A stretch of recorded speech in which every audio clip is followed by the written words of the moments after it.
Yo, halo.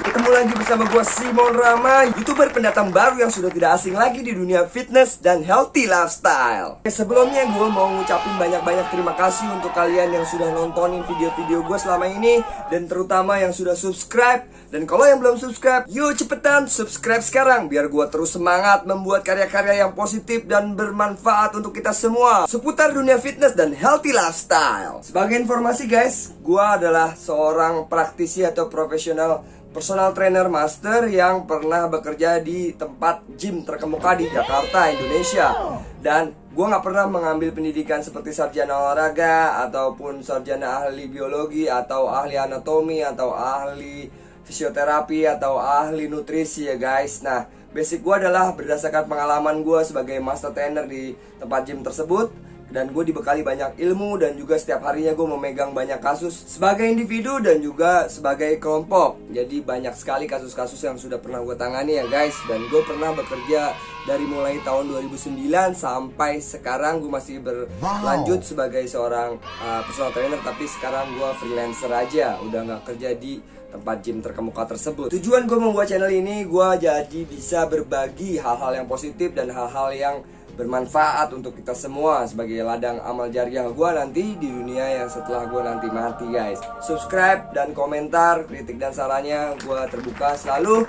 Terima kasih, yuk kita mulai ke pembahasan video ini. Ini dia 4 hal terpenting dan mendasar yang dibutuhkan untuk menjaga dan merawat tubuh kita sampai tua nanti. Yang pertama adalah olahraga yang baik dan benar. Dan olahraga itu juga melibatkan banyak sekali sistem pembakaran, dan olahraga yang tidak kalah penting nih guys untuk kesehatan ruang gerak sendi biar tetap luas dan bebas, dan juga biar tetap lentur dan sehat, jadi nggak gampang cedera, yaitu adalah stretching guys. Stretching umumnya dibagi menjadi dua guys. Stretching statis ya, stretching seperti ini ditahan minimal 20 detik seperti itu ya.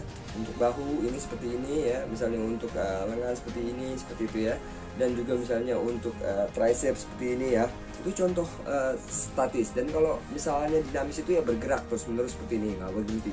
Nah, bergerak seperti ini bergerak, seperti ini bergerak gitu ya.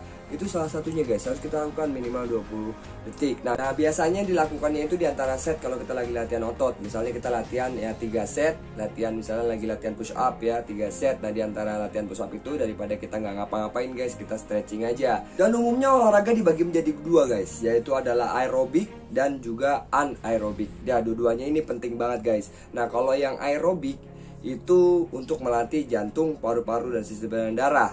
Dan kalau yang anaerobik itu melatih lebih kepada otot di dalam tubuh kita, jadi otot halus dan juga otot besar. Kalau yang aerobik itu biasanya sistem energi yang digunakan itu menggunakan oksigen sebagai sumber pembakarannya yang dikirimkan kepada otot-otot yang digunakan untuk bekerja. Kalau yang anaerobik itu biasanya dia tidak menggunakan oksigen sebagai kebalikannya ya guys. Nah, dia langsung menggunakan glukosa yang diambil dari karbohidrat di dalam tubuh kita. Dia langsung pecah sebagai sumber pembakaran dan digunakan sebagai energi. Oke, mulai dari sekarang kalian harus berolahraga. Oke, di rumah juga nggak apa-apa guys, nggak perlu ke tempat gym. Kedua, kenapa ini berkaitan? Karena yang kedua itu adalah menutrisinya guys. Bagaimana kita harus makan ya karbohidrat yang baik ya, bukan karbohidrat yang sudah banyak melalui proses pembuatannya, jadi makin mengurangi banyak nutrisi yang terkandung. Karena karbohidrat adalah sumber energi utama kita guys, yang diserap oleh tubuh dan nanti menjadi glukosa dan sebagai sumber energi utama pertama kita. Contoh karbohidrat simpel itu contohnya seperti roti putih, nasi putih ya. Kalau yang kompleksnya itu biasanya nih ya, nasi merah, roti gandum, dan umbi-umbian, jagung, kentang, seperti itu lebih kompleks karena memiliki lebih banyak nutrisi yang terkandung. Kalau simple biasanya hanya satu, protein guys, sebagai sumber utama pembentukan otot kita. Nah, protein itu ada nabati dan hewani ya. Jadi kita bisa ambil dari tumbuh-tumbuhan, kacang-kacangan. Dan kalau dari hewani kita bisa ambil ya telur, ikan, ayam, daging-dagingan dari mulai daging sapi, daging kambing. Karbohidrat, protein, mineral, vitamin, dan serat itu untuk menutrisi setelah kita beraktivitas. Dari olahraga kita tetap aman dan tujuan kita untuk semakin sehat dan bugar tercapai guys. Oke, selanjutnya yang ketiga yang berhubungan juga dan saling berkaitan, yaitu adalah istirahat guys. Jadi tidur ya. Nah, kualitas tidur itu sangat menentukan juga bagaimana nanti tubuh kita merecovery, meregenerasi sel-sel yang baru, seperti itu memperbaiki yang rusak-rusak guys. Nah makanya tidur itu penting banget.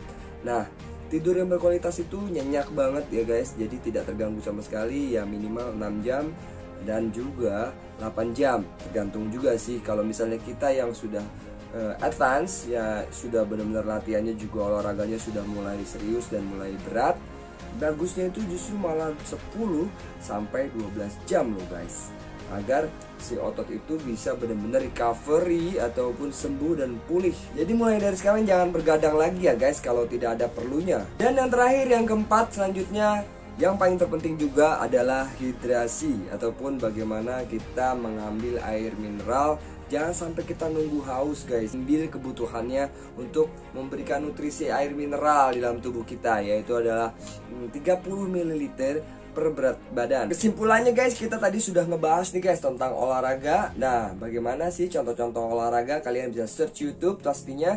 Nah disesuaikan aja bagaimana dengan kesukaan kalian ya, kalian juga sukanya apa, terus bagaimana usia kalian, bagaimana juga keterbatasan fisik kalian. Dan mungkin kalau kalian suka, kalian juga bisa lihat referensi video-video contoh olahraga ada di channel gua ini. Kalian lihat aja di video-video gua yang lain. Nah terus kita perlu juga nih guys menghitung jumlah kalori yang dibutuhkan hariannya seperti apa. Nah karena setiap individu berbeda-beda, dari mulai pria dan wanita, aktivitasnya, usianya, itu mempengaruhi juga. Setelah kita sudah hitung semua, nah kita bagi menjadi 5 waktu nih guys. Nah ambil 30% dari totalnya, dan juga kita ambil protein. Nah kita ambil 40%, nah 30% sisanya itu ya kita ambil serat, mineral, dan vitamin. Kita ambil contoh aja jam 6 pagi kita sarapan. Karbohidrat kompleksnya itu roti gandum. Nah terus kita ambil proteinnya sebagai lauk. Nah itu kita ambil misalnya telur mata sapi. Dan juga kita ambil sosis misalnya untuk tambahan. Dan juga kita ambil seratnya sayur mayur ya, kita ambil misalnya selada atau brokoli yang di steam ya, yang direbus. Nah terus kita juga ambil misalnya susu ya, susu sapi segar gitu ya, atau susu protein guys. Nah setelah kita tadi sarapan nih jam 6 pagi, nah 4 jam kemudian guys sudah terlarut, udah aktivitas, kita sudah diserap semuanya makanannya. Nah kita bisa ambil snack time 1 guys. Nah snack time 1 ini kita ambil, boleh kita ambil protein aja, atau kita boleh ambil serat aja, sayuran atau buahan, jus seperti itu. Atau kita boleh juga ambil karbohidrat tapi kompleks ya guys, misalnya pisang. Setelah snack time 1 kita boleh makan siang 2 jam atau 4 jam kemudian, dengan nutrisi yang lengkap lagi, dari mulai karbohidrat kompleksnya ada, proteinnya juga ada, serat dan vitaminnya juga ada. Nah setelah itu, setelah makan siang kita ambil lagi nih guys, setelah 4 jam lagi kita beraktivitas, diserap. Nah kita ambil snack time 2 ya, kita ambil lagi, boleh protein aja, boleh karbohidrat kompleks aja seperti pisang tadi, atau buah yang lain seperti apel. Nah itu bisa juga menjadi alternatif untuk membuat kita memenuhi rasa lapar dan juga memenuhi nutrisinya. Jadi jangan ambil nasi yang terlalu tinggi kalori seperti itu ya. Jadi diambil lagi kalau masih lapar, boleh makan sayuran lagi atau makan buah-buahan lagi yang banyak, atau tambah protein juga nggak apa-apa guys, misalnya ayam bakar. Nah tapi kembali lagi juga kepada bagaimana kondisi secara individu ya, mau ngurangin berat badan atau menaikkan berat badan. Oke, kurang lebih itu aja yang bisa gue uraikan dan gue jabarkan untuk kita share bersama-sama. Jika kalian ada kritik dan saran, silahkan komentar di kolom komentar. Jangan lupa subscribe untuk mendukung agar gue terus semangat berkarya untuk membuat video-video yang bermanfaat. Terima kasih atas waktu kalian dan salam sehat selalu.